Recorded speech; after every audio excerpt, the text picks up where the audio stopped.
Good afternoon, good evening, good morning, wherever you are, and welcome to NerdTube's Master Debate on Titan Season 3, Episode 8, Home. So, this is the episode where I feel we had the beginning of the end game now approaching as we're on the 8th episode of this season. 5 more episodes left. I feel like we've gone past the mid-season part, and we had a couple of revelations as well as some how do I say it? Sexual um, relations. So, first of all, straight off the bat, Starboy. maybe that's the word for him. But Superboy and Jadzia there, she's like putting me off a little bit. But Superboy and Blackfire getting it on. I mean, we always knew that was inevitable. But I expected a lot of foreplay to happen prior to them shagging, but no, it was straight in the fucking sack. How did you feel about this relationship, and do you think it's going to go anywhere? I'll start with you, cousin Cheeto.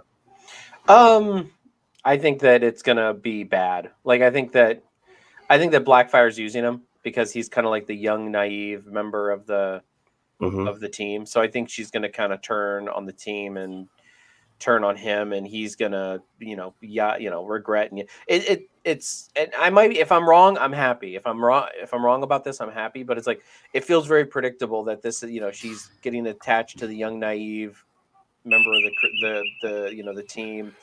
And so I kind of see where this is going. She's gonna, and I mean, she is technically a villain for this season as far as I know. So I mean, Is she? yeah. Well, I mean, they said one of the villains is going to be Blackfire, so they used the word villain.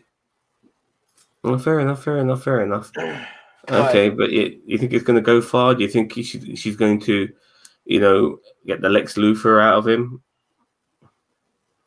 No. Maybe? I don't know. I hadn't thought about that, but I mean, apparently he's half Lex Luthor, but honestly, I don't even think of that. I really don't. Nevertheless, I'm liking them. They make a very cute couple.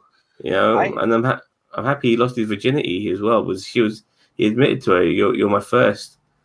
And Blackfire wants a bit more of him.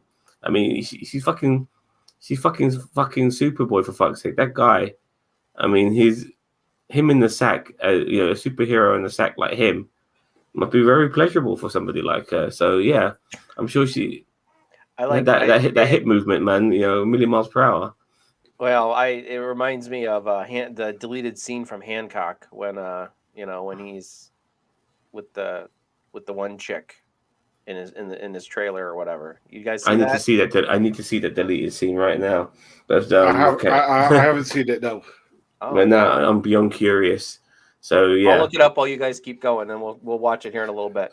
Do you approve of their relationship, Gary? Well, remember, he's just a kid. Well, he's a teenager, so the thing is that the thing is, I think it's kind of she needs somebody more than she's using him. I think that she needs somebody because you got to remember that she's just come out of how many months being locked in that flaming scientific evaluation place.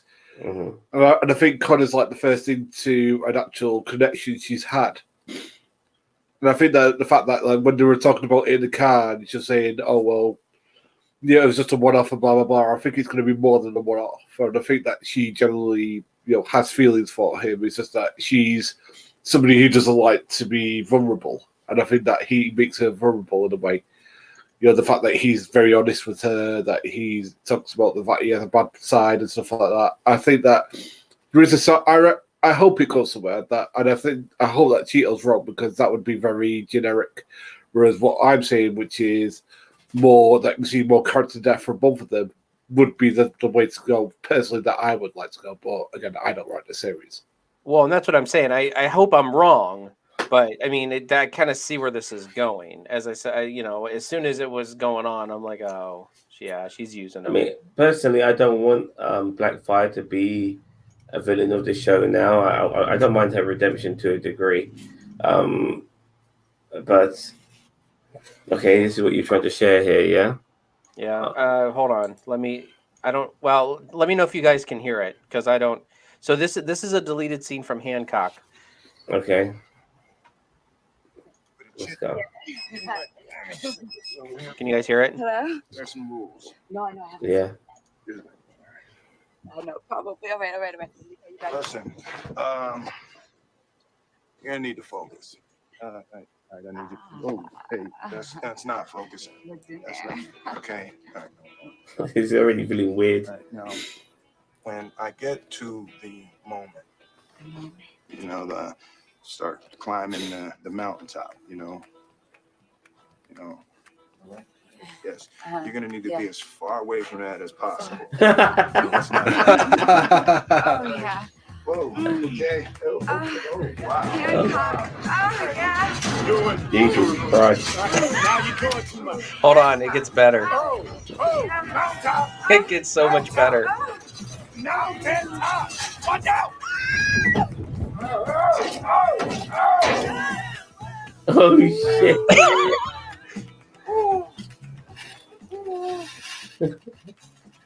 Jesus Christ, he's deadly. No wonder they cut it out. It would have been a more interesting film if they kept that in. That's not fair to anybody.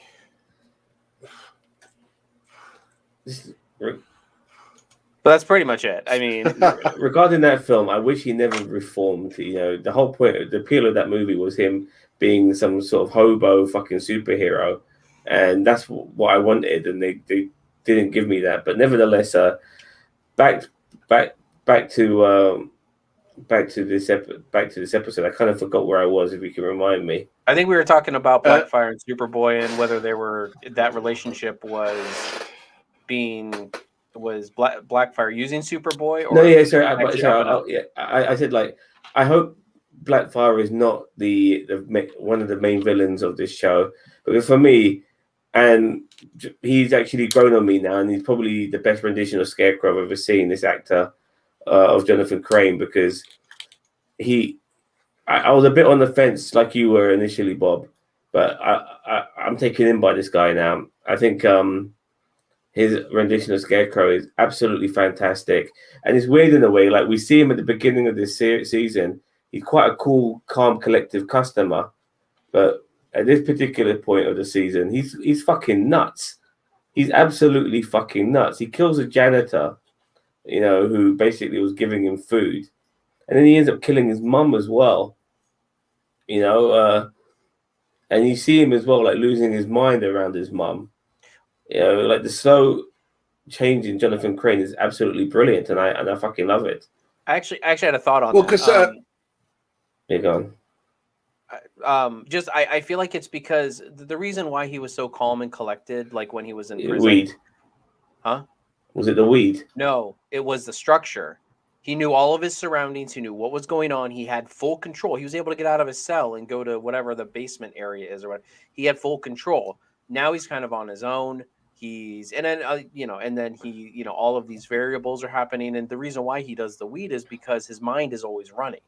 So now he's more paranoid, schizophrenic, because he's just all over the place. And, that's why I feel like the structure isn't there anymore of his day-to-day life. I mean, he's doing what he wants to do, and he's absolutely out of his mind. But I feel like that's why he's presenting more as crazy, because the structure from his day-to-day is gone. He is now back into the world, and he makes his own structure. And that's when everything goes off the rails, like, mentally for him.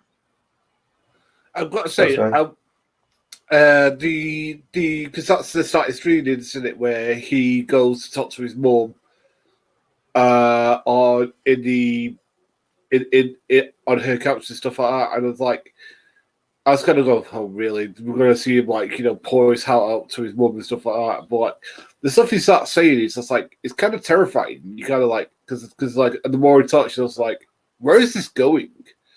And then all of a sudden you see the cops come in and you just see her neck basically being broken. It's oh my god! Yeah, it's like because the thing is that because the thing is that, and I said to Gio, I think it was a few weeks ago, I wasn't quite sold on this guy being the Scarecrow because, and I've said this a couple of times, he's a little bit well built compared to like who I consider these tales to be. He's usually like a Cillian Murphy or something from the animated series where it's this like really gaunt, skinny fella. But this guy's proper selling it. Do you know what? Again, for ages I've been saying I want to see him in the costume, but I kind of don't now because I'm invested in this version of Jonathan Crane. I don't want to see Scarecrow because I think Scarecrow would take the performance he's given at the moment because I think he's more Jonathan Crane than he is the Scarecrow at the moment, if that makes sense. Because I'm not seeing him whip out the face toxin at all. For me, the Scarecrow outfit is just comic books and cartoons. The way he was portrayed in the Dark Knight trilogy, he just wore a mask, and I'm totally fine with that. If this version of Jonathan Crane pulls out the mask and does the fear toxin again, I'm fine with that too. I don't want him. He doesn't need to dress up like the actual Scarecrow. I wouldn't want that, to tell you the truth. That would take it away from me. He just needs to wear the mask. I wouldn't mind him doing that at some point during this show. Get the fear toxin out for old time's sake. That I'm cool with that. But this is the most character we've ever got in the live version of Scarecrow, and I thoroughly enjoyed Cillian Murphy's rendition of the Scarecrow because that moment where he puts Carmine Falcone in the fear toxin, do you want to see my mask and stuff like that? It was just a small scene, but that was so fucking good. You know what I mean? And I'm really happy that we're stretching up. But this is a great Batman villain. A psychiatrist who's nuts, and Gotham had plenty of those. But nevertheless, this is a great Batman villain.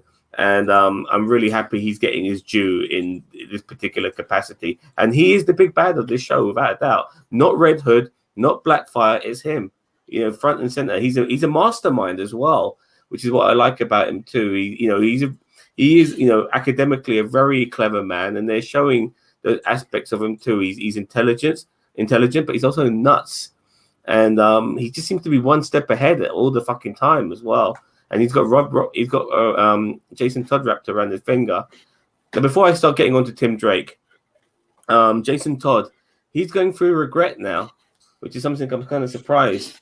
Like, when did he, he was, about a second thought, and now he's going through regret. And then we had that really weird scene where he's in the in that sort of sex room where you watch people fuck, and he tells one person, can you be Hank and you be Dawn, and then he tells them, can you, I'm really sorry, Hank, for killing you, and the guy just walks out, like that.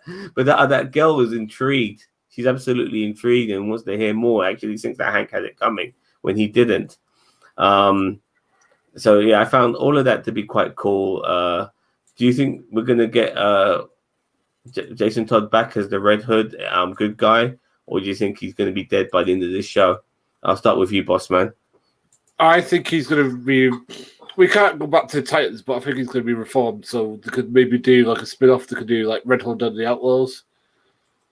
I hope they don't do that, but because again, the actor who's playing Jason Todd is actually doing a better job this season than he has the previous 2 seasons, and I'm actually invested in his character. So I like him to stay around, but I don't see how they get out of the fact that he's basically persona non grata to the Titans now.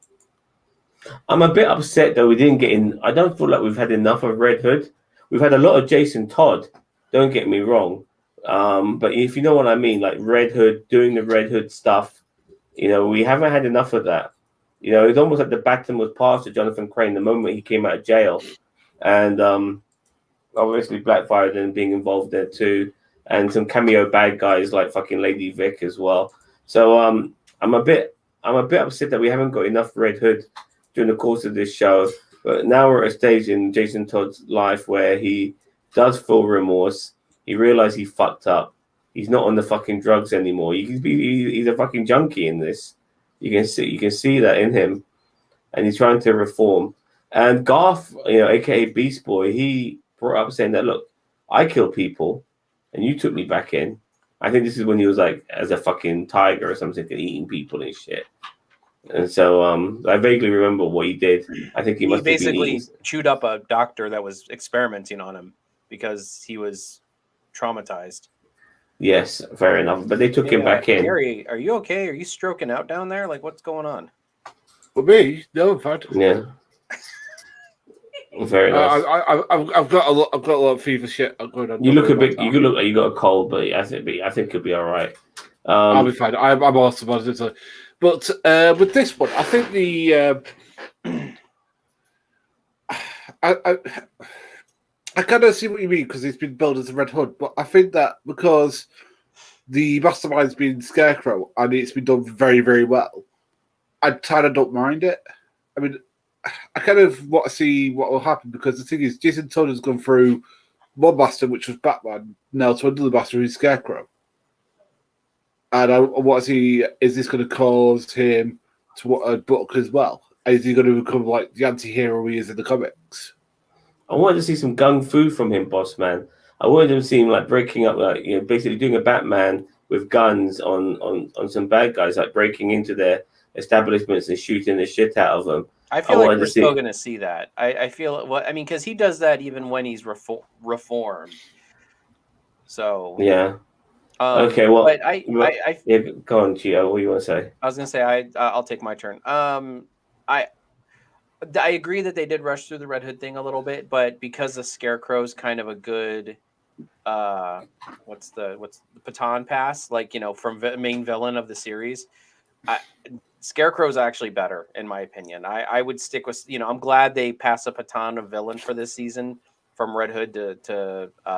I agree, I'd like more Red Hood, but at the same time, I like what they're doing with Scarecrow too much to go back. I agree. I mean, but Tito, do you think that they need to put the costume on? Because at the moment I'm half and half. There's half of me that says no. I don't mind there being a flashback with him in the suit, but no, at this point in this stage, maybe him. Well, the Scarecrow outfit, just a mask, man. Honestly, if he wears a Scarecrow costume, I'll be seriously disappointed. Honestly, that's what I'm saying. Like, maybe throw the mask on and but what I'm saying is that they build up to. I mean, the thing is they build up to it because the thing is, part of me agrees with you, and part of me wants to say, well, kind of like because maybe it's like his final turn that he knows he can't defeat them as Jonathan Crane, so he turns to the Scarecrow persona. But here's the thing. But they're one and the same. Scarecrow wears the mask usually after not in the comics, I know, but in live action settings. Scarecrow wears the mask after he doses them, and it's basically to trigger their fear toxin. Like he hits him with the fear toxin, then he puts the mask on, and the mask is supposed to be so freaky and so like visually disturbing that it kind of kicks the fear gas into like the 11th degree. So I mean, I can see him putting the mask on, but I mean, do I like? And if they do the costume, I mean, maybe in a flashback when he like gets apprehended. But honest and truly, I mean, no, I kind of like where they're going with him right now. I like the real life Jonathan Crane Scarecrow aspect of his look and his demeanor and just how creepy he is and stuff like that. With Jason Todd, I mean, no, there's no way he killed Hank. Absolutely no way he goes back to the Titans. And yeah, the thing with Beast Boy is that, he's like, oh yeah, you took me back in. Okay, but Beast Boy killed like some random Cadmus scientist that was doing experiments on him. Jason Todd killed Hank. Hawk. Yeah. Like a hero. Okay, so like maybe they accept his reform, but you can't just welcome him back into the team. You know what I mean? Like and you've got a lot of serious work you got to do with Dawn because you can't just welcome him back in and then Dawn just be okay with that. I know Dawn's kind of off right now doing her own thing, which I'm sure she's probably gone for the rest of the season, which I'm very sad about. But because I think we're down to like 4 or 5 members at this point of the Titan. We started off with like 8. Oh, we got Blackfire. She kind of replaced Dawn. Yeah, I still reserve member at the moment. And to a degree, even Barbara Gordon is like there to replace Hank as in an alternative. Like you got 2 people out and then you got 2 people in. Barbara Gordon was introduced into this season.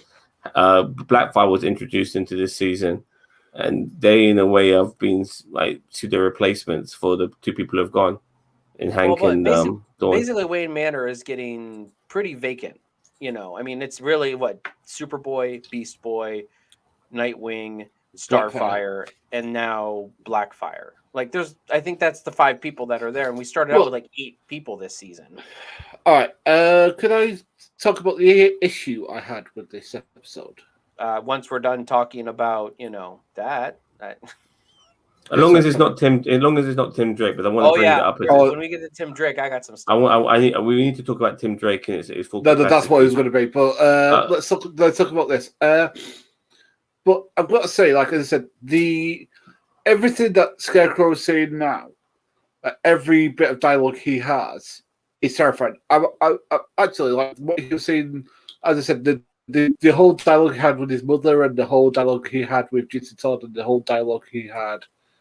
I was like, all of it was terrifying. I was just like, oh my god. I was just like, because this guy is terrifying. And again, and considering that he's not in any costumes and stuff like that, I was kind of like, I'm not sure if I want him outside the costume, because again, I disagreed with you guys about that, because if I want Scarecrow, I want him in the costume. But the thing is that this guy doesn't need a costume, and and that's why I'm kind of half and half on it. I kind of agree with you guys. If you're going to portray realism in superheroes, then you've got to keep it real. Like I said, him dressing up as an actual Scarecrow would be ridiculous. If he started doing that. You got a guy who could travel faster than the speed of light, man. Yeah, but he's not dressed up. Yeah, but these things have been established to a degree. But we're talking about a shrink who dresses up as a Scarecrow. I mean, he just needs the way Cillian Murphy portrayed it in in Batman Begins was good enough. Just wear a mask. That's it. You know what I mean? And that's my point, is that as long as it's practical, because the reason why Scarecrow wore a mask is because it was to kickstart the fear toxin. He sprays them with the fear toxin and puts the mask on. And that's what kickstarts the fear toxin to, give them a mental break. So if it's practical why he puts on the mask, okay. But yeah, I agree with you. If he just gets in a Scarecrow costume because also, boss man, this version of Scarecrow is not cartoony like the other previous versions. You've got to stay faithful to what's being portrayed here. This is not a cartoon villain. This is a guy who killed somebody who was trying to help him. This is a guy who drugged up people and made them go around, on mass slaughter sprees. This is a guy who killed his mum. Don't put him in a costume, for fuck's sake. You know what I mean? It'll make a cartoon villain out of a guy who's not, and it would be a disservice. I kind of like, I'm invested in like Barbara Gordon and Dick Grayson's relationship, even though I kind of wasn't initially, but now I am, because like the conversation they're having when they're in the hospital, and the conversation they're having when, that I'm kind of digging them as a couple, and I wasn't initially. I don't know what's changed in my head, but something has. I was digging that. What do you guys think? Yeah, I mean, it's been established in the previous episodes and stuff, and I'm sure they'll definitely shag now and again. Whether they could actually be a couple or not is like Barbara Gordon's Commissioner Gordon. Like, a career probably takes precedent over having a relationship with a known vigilante, which probably jeopardize a career. And just knowing him in a friendship term probably jeopardizes her career. Well, so here's the other thing is that the one thing I have with Barbara Gordon this season is that she didn't have any Batgirl. We have no Batgirl that we can tell that she was. Now, she was a cat burglar and then her and Dick Grayson were stealing things to keep Commissioner Jim Gordon on his toes, I guess. That's my biggest problem with at least like Barbara Gordon. Well, we had that moment between Bruce and Dick and Barbara. They were talking in the first or second episode. Jesus Christ. So we had that. And I think there might have been a mention of her being Batgirl during that little conversation they had with each other. But nevertheless, her being Oracle, being in the wheelchair, it's kind of like an idea that she was Batgirl, if you know what I mean. So Yeah. All right, well, I mean, I'm waiting to hear confirmation on that. But yeah, I agree. It doesn't But have to be. Oracle ended up being a fucking a computer program, for fuck's sake. Yeah. So yeah, I know what you mean. And I mean, Yeah. I still always have. I mean, this isn't an issue with their relationship, but because I don't mind their relationship. Like Barbara and Dick have always been like they've had relationships in the past and in the comic books and stuff. So that's nothing new. And I'm okay. I mean, these two actors actually have really good chemistry, I feel. So I mean, I feel like this is actually pretty good. But yeah, my major issue is just like what is Barbara Gordon's relation to the Bat family then? Like if she wasn't Batgirl at one point, like I just, even if it's just like a quick flashback of her in the costume, whatever, I don't care, or like a nightmare where she was in the costume and the Joker paralyzed her or whatever, because in the flashback episode with Dick and Barbara, we didn't like, it was insinuated that the cut on her leg was the reason it got amputated, right? Isn't that what, or when she got stabbed in her leg or something like that when they were out doing that? Huh? She got, well, I don't know. I mean, she got stabbed in her leg in the episode where they flash back to when they were doing the burglary thing. And then, and so, but they never, like, it was insinuated that that's how she lost her leg, but at the same time, it's not confirmed. So I don't know. As I said, I just, the ambiguity of her past is just kind of like, all right, it's starting to annoy me. But the relationship wise, it's fine. I think they're fine. They have good chemistry. I like them. Dax, you need to shit on Zam's head right now. I want it to dribble right down. Yeah, it's on his head. Oh, he's moving there. She's moving there. She loves flying on my head. No, it's. Oh, there she is. There she is. She's flying. Oh, there she is. No, she loves flying on my head. She's really comfortable with him now. Yeah, she flies to me all the time and stuff. But I wish our bird was like that. yeah. Okay, so before we go on to Tim Drake, one more thing. What the hell was that fucking patch on the fucking ceiling in the in Gordon's office? I think that because of what the end of the episode showed with the whole water, the flute water and all that, I think Crane did that on purpose. I think Crane did that on purpose to, so that when all of the fear toxin gets released into the water system, it will be like literally in her office. So, okay. So I think that was very Dark Knight Rises. So that was very Batman Begins. I apologize. Yeah. Very by putting the fear toxin in the water. Okay, but I okay. thought that. But is it something that you just ingest, or is it something you have to smell? Is it something that you have to breathe? Yeah, exactly. Well, they need that device. I think it's concentrate, so I think you can ingest it and it'll have the same effect. It's not an aerosol like normal fear toxin. He said it was in a part of the episode. He said that it was concentrated, so that means that it's a liquid. So it's probably, and if it's an aerosol, it has to be like through the respiratory system. But if it's a Excuse me. but yeah, so I think it's a liquid form, so it needs to be ingested in order for it to have the same effects. As far as I know, we'll find out next episode. Okay, so Tim Drake, he finally gets a juicy moment in this whole episode, because we just see him briefly in the beginning of episode 1, and I think we see him in episode 6 when his parents get shot. I don't know if they get killed or not, but they definitely get shot. I thought his dad died. Did they say his dad died or no? Yeah, he says, because he says in the thing that my dad died. Blah blah blah. Yeah, I think his dad died. I can't remember if the dad died or not, but yeah, you see like the detective element of him in this episode, because he saw the Flying Graysons the day Dick's parents died, and the way Dick does his acrobatics is similar in how he fights. And he saw he knew that Dick Grayson was the first Robin. He knew Dick Grayson is Nightwing because they've done the same thing to each other. So sorry, he's done the same sort of like fighting moves as he does when he's doing his acrobatics, and then he's through that he's able to decipher that Bruce Wayne is probably Batman. He's also able to decipher that Jason Todd was probably the second Robin after he became Nightwing. He was able to put two and two together all the fucking time. I can't with that dumbass bird. She just keeps jumping on his head and jumping off.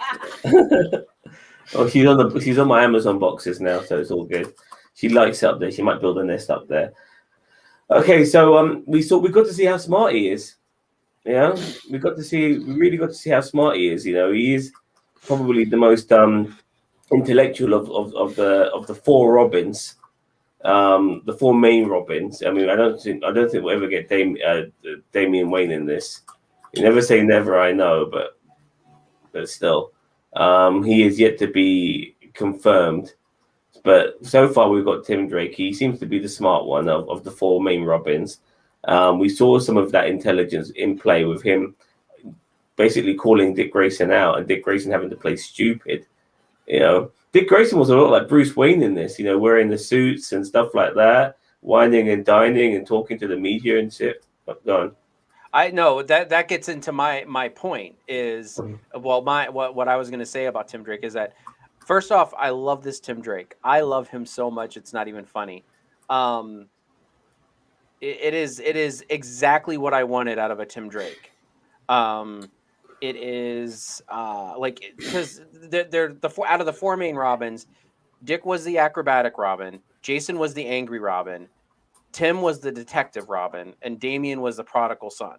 So, but the way they're portraying Tim Drake in this is exactly what I wanted out of a Tim Drake portrayal.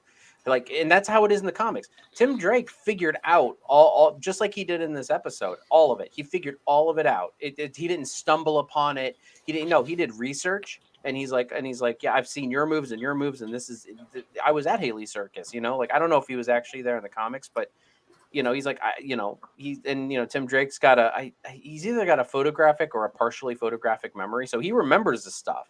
Like, it's all locked up in there. So, but I'm really digging this Tim Drake, and although I feel like they're rushing it because he's like, I want to be the next Robin. I feel like they are rushing it, but part of me is like, I don't care because it's so good. You know what I mean? Like, because we're just now getting Red Hood, and now we're getting the next Robin. The other point that I wanted to bring up is I don't want this Robin to be under Batman. I want this Robin to be under Nightwing. Like, I don't, or well, at least a part of the Titans. I don't want. I know that everyone's going to be like, oh, but in the comic books, Tim Drake was with Batman. I don't care. This is not the comics, and I like the dynamic between Dick Grayson and Tim Drake, even what little bit we've had. And I really want this Robin to basically be Nightwing's Robin, not Batman's Robin. That's a very good way of putting it. So, but do you like the before we go further into Tim Drake? Did you like the introduction of Tim Drake in this, and him, Bossman, and him, basically sussing Dick Grayson out, and Dick Grayson having to bullshit between his teeth, making Tim Drake sound, lying to Tim Drake to his face. Did you? I liked it. I disliked it. I like the fact that he put it together as Cheetah was just saying, but I didn't like the fact that he just keyed to the manner. It was just like, yo, Batman. It's just like, it reminded me a little bit of Batman Dark Knight Rises. Well, the one bit of Dark Knight Rises I don't particularly care for. Which, like, well, when the detective figures out that he's Batman, it's just like, but again, I can let it pass because I'm with Cheetah, the detective aspect of it. As I said, I did like the fact that this Tim Drake was very persistent. It's like, I can do this, I can do that, I can do the other. And basically, Robin's like, you're going to get hurt, go home and stuff like that. And he's like, he was trying to protect him. It's just like, this is the most character development. We got that. I mean, I disagree with Cheetah that I want Batman back, but I know that would mean getting you Glenn back, and I know that you two guys think he's a little bit. I never said I wanted Batman back. No. You said that you didn't want Batman back. You wanted. I don't want Batman back. Let him go. Let old Batman go retire in the mountains. But yeah. I do, because I do want to see Glenn back as Batman, because he's a great actor for one, and two, But would he's just not be a good to Bruce Wayne. He's not a good Batman. He's really not. He does not look the part at all. And I get it, he's Alfred. Michael Keaton, but he doesn't. I cannot picture that dude in a Batman suit running around hurting people. He looks like he's going to break a hip. Yeah, I agree. I mean, I like the actor a lot, but he's not. He's definitely not Batman. I mean, maybe. Why could he 10, not have been 15 years ago. Alfred? I like the actor too, but he should have been Alfred, and he could have even been around the whole time. I'm glad we haven't got an Alfred in this. I'm glad he's passed. You know, in a way, we don't need Alfred dawdling around being some grandfatherly figure to these guys. You know, We get Batman being the grandfatherly figure. Yeah, I guess. Before we continue more on Tim Drake, did you like the Titan sign? You know, in the sky.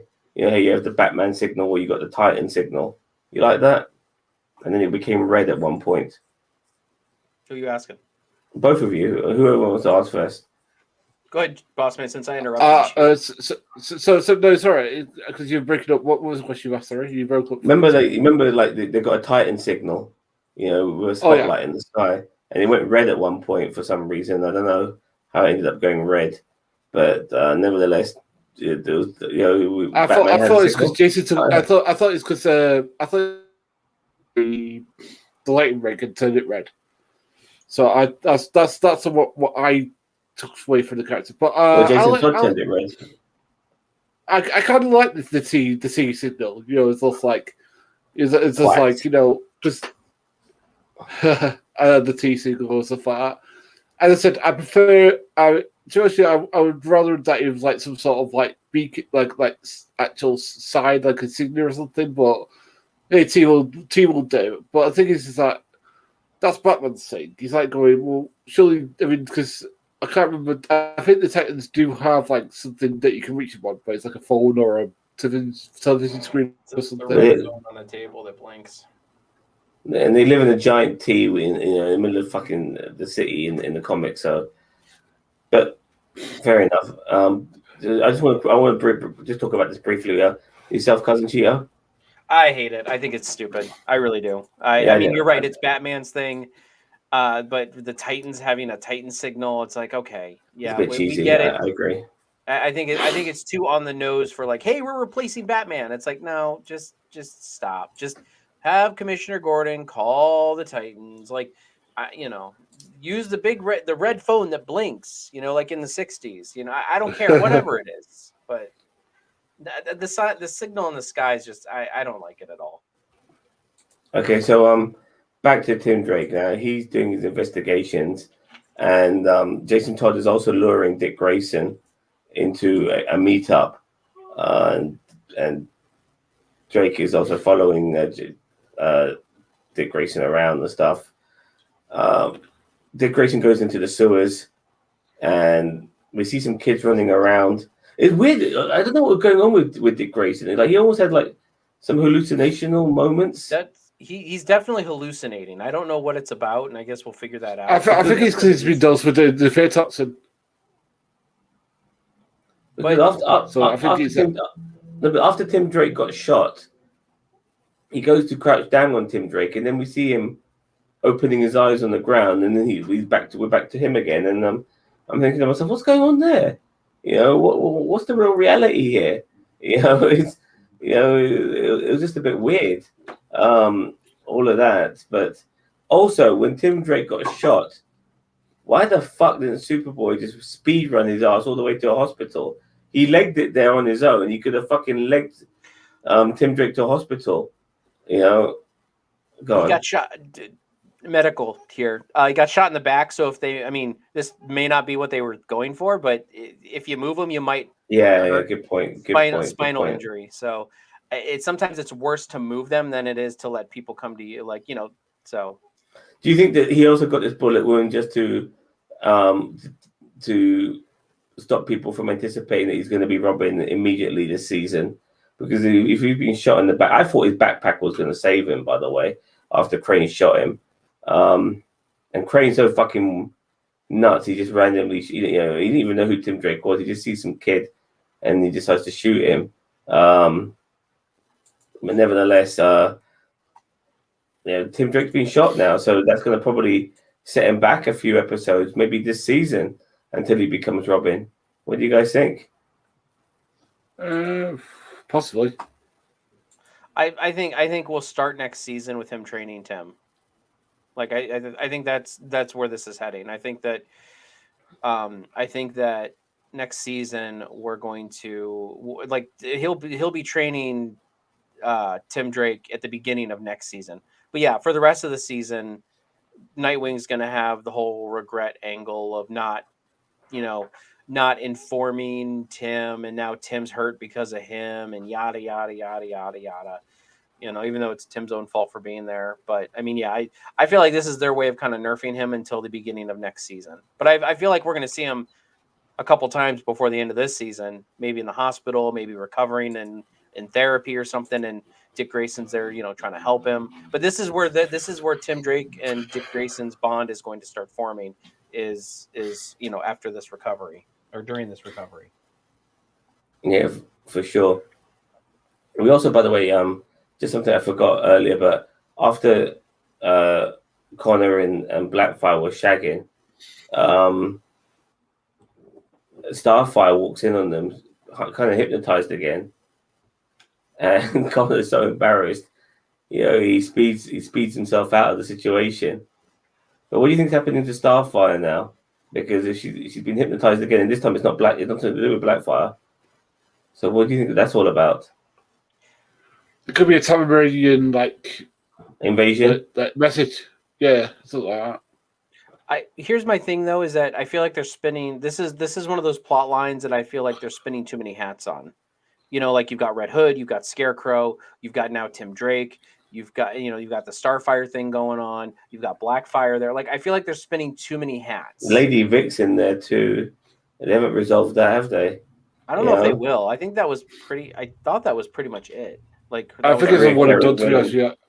No, she could come back as a henchwoman to try and kill but I think somebody she's again. a one and done pretty much. No, but she's like she was there to be Red Hood's replacement to a degree, because once again, Jason Todd, he's got a conscience, or it's come back to him now. He's not on the junk as much, and he's supposedly to be a good guy. And once his moral compass was back in alignment, I think maybe Jonathan Crane anticipated that, so he needed somebody straight up evil, which is why maybe she'll show Vic up again to surprise, like at the end of next episode. Like maybe the Titans will have Crane on the ropes, and then all of a sudden Lady Vic shows up and just raffle stomps the team. I agree, but any idea regarding the hypnosis for Starfire? For me, that one I'm just waiting and seeing, because as I said, I feel like they're spinning too many hats with that one. I really feel like they need to put that and Blackfire on the back burner at the moment, because it's too many, there's too many subplots going on. Okay, now you have to forgive me, but the ending of this episode kind of escapes my mind. How it was just Tim Drake being shot and bleeding out, wasn't it? That's how it ended. Yeah. Well, no. Yeah. What happens is that Dick Grayson and Starfire go into the warehouse after Crane, or after Jason. I think Jason, because Superboy saw him, and what happened was early in the episode when he killed the janitor guy, he couldn't. He was trying to jackhammer through that grate to get into the water system, and he couldn't. And basically the janitor said, "Oh, you need something, the power of the sun or whatever." Yeah, well said. Yeah. So then that's when basically he informed Crane how to do it. Yeah, and then Starfire goes to shoot. I don't remember if it was Jason or Scarecrow. Yes, yeah, right. Starfire. Basically, Jonathan Crane put himself as bait to get shot by Starfire, and he's lucky that he anticipated Starfire to do something like that. Probably why he shot Tim Drake, so he can get a reaction out of keep him off kilter. Yeah, and get a reaction out of the Titans, and Starfire basically did what he needed to do, which makes him an evil genius. Mm-hmm.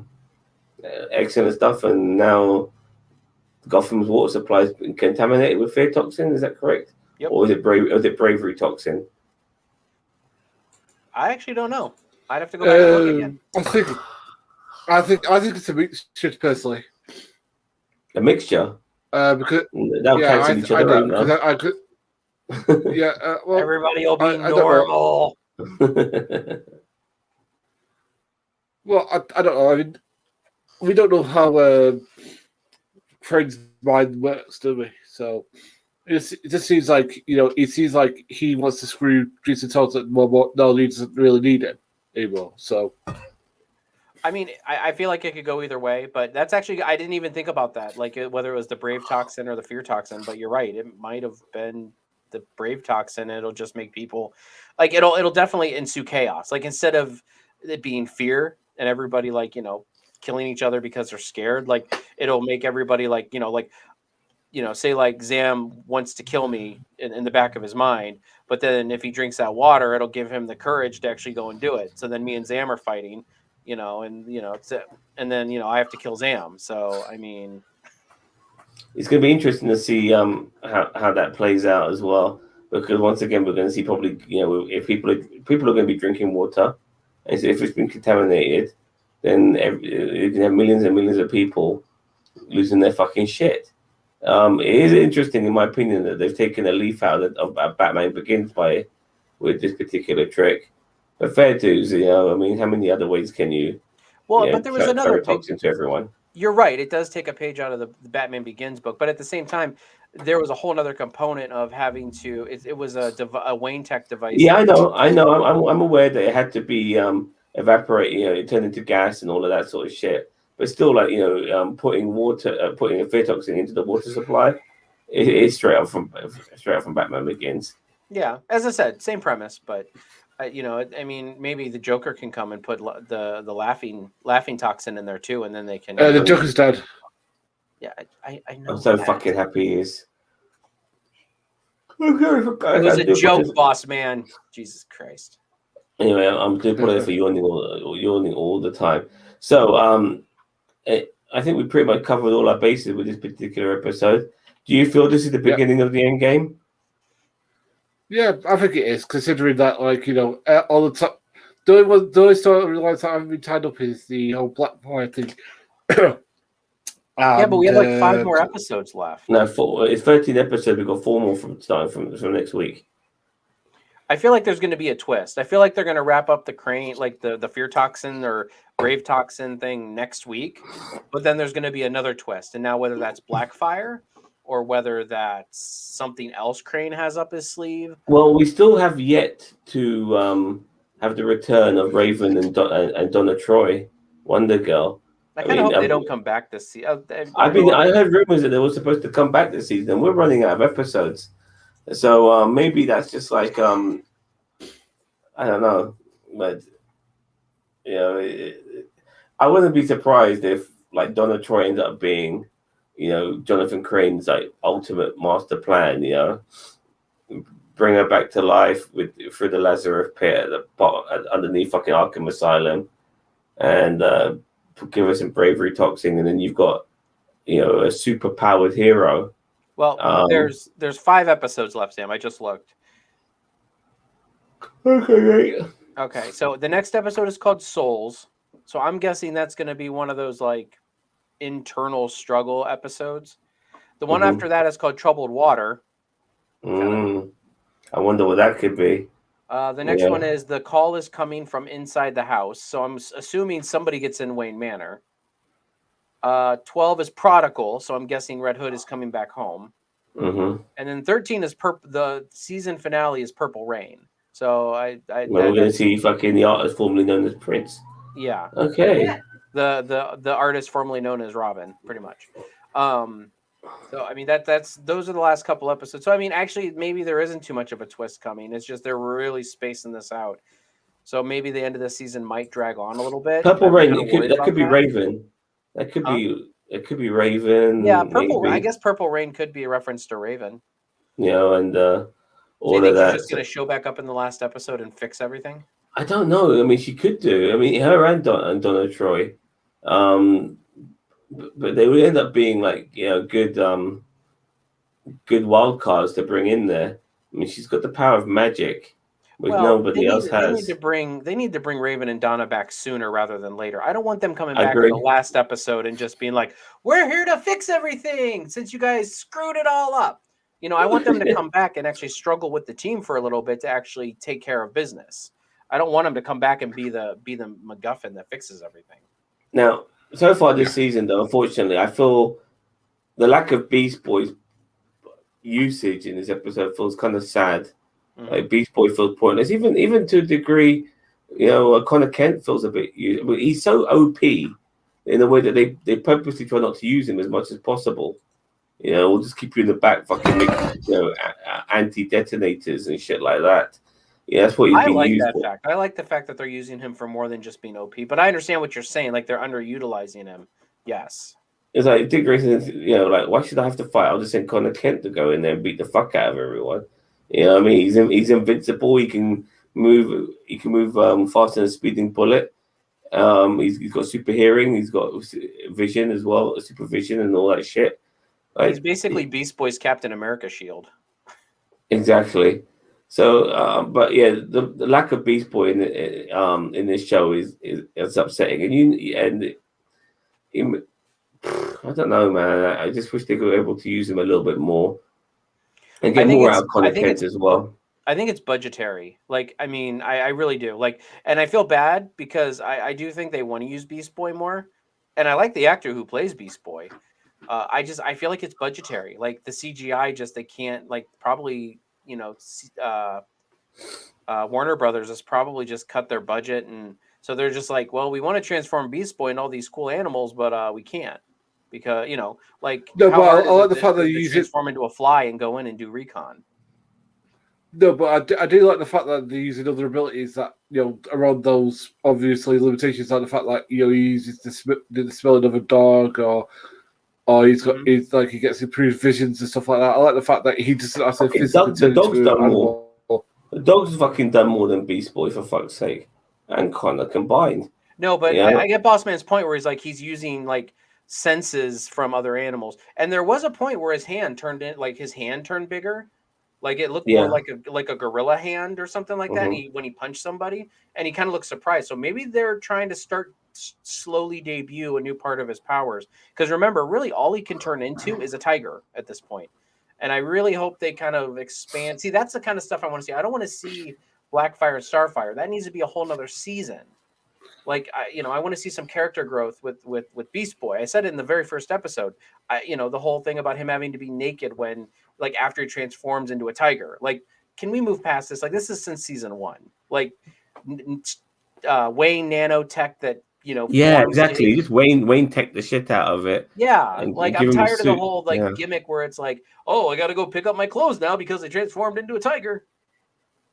Yeah, I mean they always put themselves in that predicament. I remember with Barry Allen, like when he first became the Flash, every time he ran, he's burnt his shoes, but he could just generally would be on fire. Like in the pilot, he goes to see Oliver Queen, and as he runs to Star City, his fucking jacket catches on fire and shit. So but they quickly neutralized that, because it just became a stupid trope. Yeah, to have his clothes on fire all the fucking time, because there's many occasions where you're running around really fast, not dressed up in costume. So so like they need to get rid of this trope of him and his clothes and shit like that, because then he becomes. Yeah, Barry Allen went shopping at Cisco Republic, so there you go. I don't know what that. Republic. Yeah, I'm fine. Yes, fair enough. I get it now. All right. So I think we've spoken about this long enough. Anything more to say, fellas? Tim Drake. Woo! I'm excited for Tim Drake. I think you should hold your horses. He's been shot now, so you probably won't see him anymore. He'll come back. But look, I've already said I don't want them to rush it either. So I'm glad that they kind of put a stopgap there. Mate, they haven't rushed it for sure. But they have. Tim Drake going from Jason Todd being Robin in season 1 to Red Hood now at the beginning already of season 3, and now Tim Drake's already coming in. Like they're rushing the hell out of the Robin. So, I guess. So, I mean, I'm glad that they're putting a little stopgap in there. I want to see more Tim Drake. I want to learn more about Tim Drake. I'm not saying I want to see him in the Robin costume this season. I want to see more of Tim Drake. I want to learn more about this character of Tim Drake. That's what I mean. I don't want to see him jumping the rooftops with Nightwing just yet. And you know, regardless of how smart he is, he still needs to be able to kick ass. Someone like Robin, you know, needs to be able to take on 6 guys single-handedly, and Tim Drake needs to be able to do the same. Well, I mean, You they know? trained Beast Boy. Remember what he was when he first came in, and now he's kicking everybody's ass. I guess so. All right, well, they can do that in a montage, I guess. All right, so all right, fellas. So it's been wonderful having you both talking about the latest episode of Titans. Anything we've got planned in the future, Gio? Next Monday. Well, I don't know if you guys have any wrestling stuff planned for this weekend. But next week, Monday, Zam has his food review coming out. Woo! And see, you have a fan. Wonderful. And Tuesday, we have a fan film reaction. It's a little bit different than our normal one. It's Spider-Man Cake Day, which I will leave our judgment for when you watch it, but it is a Spider-Man fan film that we are excited for you guys to see our reactions to it. Yeah. And also tomorrow, Sunday, the 19th of September, we'll be doing another This Week in Football with myself and Bossman, you know, talking about the games in the Premier League this week, as well as some of the stuff that happened in Europe midweek as well, Bossman, like the young boys at the Wankdorf Stadium. So, yeah, that'll be cool to talk about too. So, thank you very much all for watching. Please subscribe to NerdTube. We are the greatest YouTube channel you never fucking heard of. Don't forget to leave a like, comment, share, subscribe, and all of that bollocks. And we'll see you cunts later. Bye-bye. Bye.